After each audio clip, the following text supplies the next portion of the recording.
Reka twongere tugusuhuze udukurikiye kuri channel yacu Ingando Online waramaze kula subscribe ariko nawe udukurikiye utarakora subscribe turagusuhuje.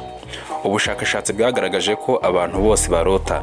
Impamvu harimo abavuga yuko batarota nuko baba babyibagiwe ngo aho ubundi umuntu wese ufite ubwonko ararota. Bamwe bavuga ko umuntu arota ibyo yiriwemo ariko ibingibi ntago ariko biri kubera yuko hari igihe ushobora kurota umuntu utazi utigeze ubona na rimwe bwacya ukamubona. Ahangaha rero tugiye kubagezaho ubwoko 14 bw'inzozi rusange abantu benshi bakunda guhuriraho ndetse n'ubusobanuro bwazo. Tukwibutsa niba utarakora subscribe akanya keza ko kwikorana akangaka numara kuyikora ukande kuri ako kantu kameze nk'inzogera uraba ugiye mu mwanya w'abantu benshi babona ibigano byacu uko tubishyizeho ako kanya. Ubwoko bw'inzozi bwa mbere duheraho ni ukurota ukora impanuka. Iyo urose ukora impanuka cyane cyane iy'imodoka, ibyo bigaragaza yuko hari ikintu gishobora kubangamira cyangwa guhagarika burundu ibikorwa byawe. Iyo urose ukora impanuka cyane cyane impanuka y'imodoka, ibyo bigaragaza ko hari ikintu gishobora kubangamira cyangwa guhagarika burundu ibikorwa byawe. Si ngombwa rero kugira ubwoba ngo uhagarike ingendo zose wari ufite muri iyo minsi ngo uri gutinya impanuka. Ni ngombwa ahubwo gusuzuma neza imishinga yawe ukareba niba nta kintu gishobora kuyihungabanya. Ubwoko bw'inzozi abantu bakunda guhuriraho kandi ukabatera kwibaza byinshi n'icyo bwabusobanura ni ukurota ubyara. Kubyara mu ndoto bifite igisobanuro cyiza cyane, bigaragaza ko hari ikintu gishyashya ushaka gushyira ahagaragara. Si ngombwa rero yuko byanze bikunze ugomba kubyara umwana, bishobora no kuba igikorwa gishya ushaka kubona cyatunganye cyangwa ijambo rikuri ku mutima ushaka kuzabwira umuntu. Niyo waba warose ubyara ikintu kidafite ishusho y'umuntu cyangwa se utwite ikintu icyo ari cyo cyose, ibi byose bisobanura kimwe. Akenshi kubyara bisobanura ko hari amasezerano yawe agiye gusohora, ni kimwe no kurota inkoko ituraga imishwi. Ubwoko bwa gatatu bw'inzozi ni ukurota uzengurutswe n'abantu benshi. Ibi bisobanurwa hakurikijwe ubuzima bwa buri munsi bwa nyiri kurota. Niba watewe ubwoba n'ubwo bwinshi bw'abantu, ugomba gutekereza ku bugwari ugira haba mu mibanire yawe n'abandi cyangwa ubwoba bwo gutinya gucibwa urubanza igihe waba wafatiwe mu makosa. Nanone kandi bisobanura ko hari impano ufite utajya ukoresha ukaba ukwiye kuzamburwa kubera yuko utazibyaza umusaruro. Igihe ubashije kwihagararaho muri icyo gikundi bigaragaza ingano y'ibyishimo uterwa no kugera ku cyo wari wiyemeje. Noneho kurota uzengurutswe n'inyamaswa bigira igisobanuro bitewe n'izo nyamaswa izo arizo. Iyo ari inka uba ugiye guhura n'ibibazo byinshi. Iyo ari imbeba uba ugiye guhura n'inyatsi. Iyo ari inshishi n'amasazi uba ufite ibintu biri kuguhiga bishaka kugirira ubuzima bwawe nabi. Uburyo bwa kane bw'inzozi zikunda kugirwa n'abantu benshi ni ukurota uvuza induru cyane ariko ijwi ntirirenge. Gusobanura izi nzozi bisaba kureba ubuzima bwawe mu minsi yashize. Akenshi umuntu akunze kurota ari mu bibazo yatabaza ntihagire umwumva. Ugomba kureba niba mu minsi yashize ntaho wahuye n'ikibazo utari ufite ubushobozi bwo gukemura. Ibi ngibi ngo hari igihe byarabaye no mu bwana ukongera kubyibuka ukuze. Uburyo bwa gatanu ni ukurota wikubita hasi uturutse hejuru, mbese kurota uhanuka ukikubita hasi. Ubwoko bw'inzozi bwo kurota uhanuka ukikubita hasi busobanura ko utinya guhura n'igihombo mu mishinga yawe. Niba warigeze guca mu bibazo bikomeye ariko ukabona ntawo kukurengera uhari, izi nzozi zishobora kuza mu buzima bwawe. Niba warigeze kugira ikibazo ntihagire ukurengera, izi nzozi zishobora kukugaragariza yuko ufite ubwoba bw'uko nta muntu ukwitayeho. Nanone bisobanura kugwa no kunamuka hamwe no gutsindwa n'ibigeragezo. Izi nzozi ubusobanuro bwazo busobanura kimwe n'inzozi zo kurota ugwa mu mwobo.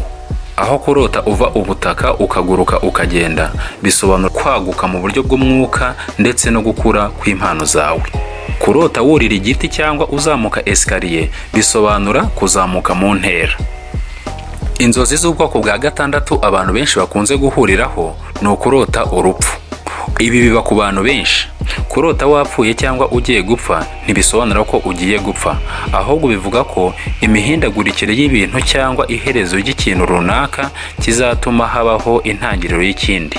Urupfu rero mu nzozi rusobanura ko ari iherezo ry'igikorwa runaka cyari kirimo gukorwa gikeneye guhagarara hanyuma hagatangirwa gukorwa ikindi.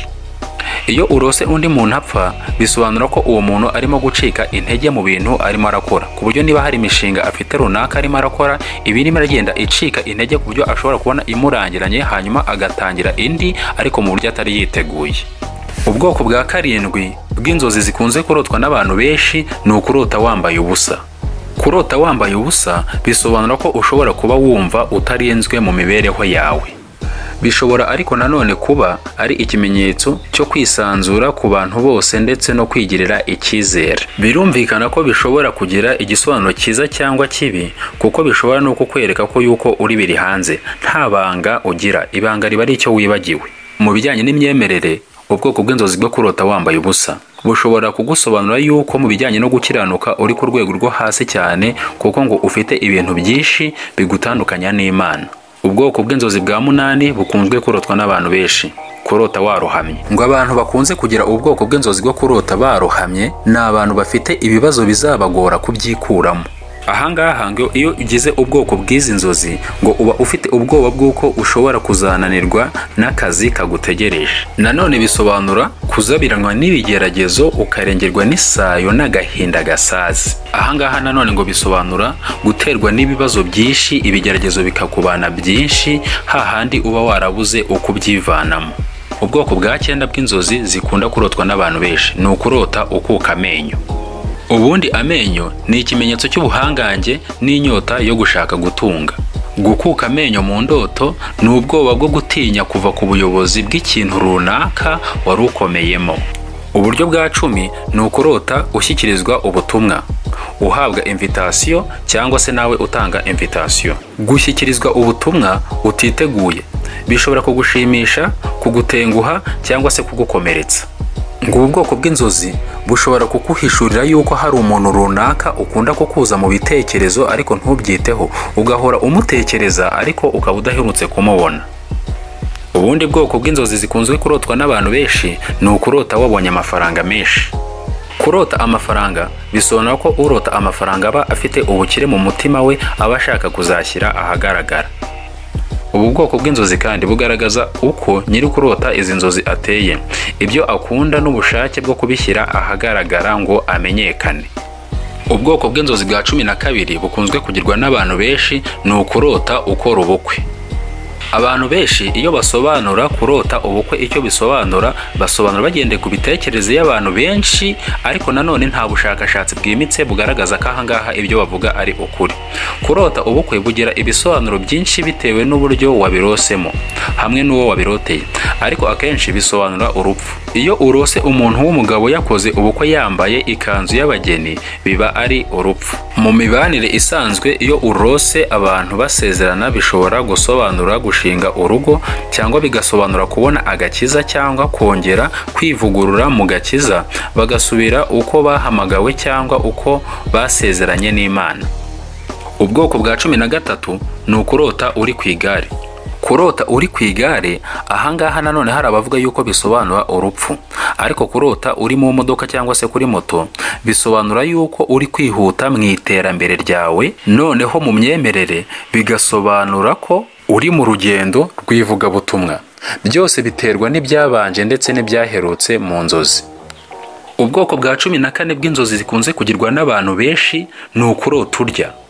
Kurota urya bigira ubusobanuro bwinshi bitewe n'ibyo warose urya. Iyo warose urya ibintu bikomeye nk'imyumbati, amateke cyangwa bishaririye nk'umuravumba, uba ugiye guhura n'ibibazo bikakaye.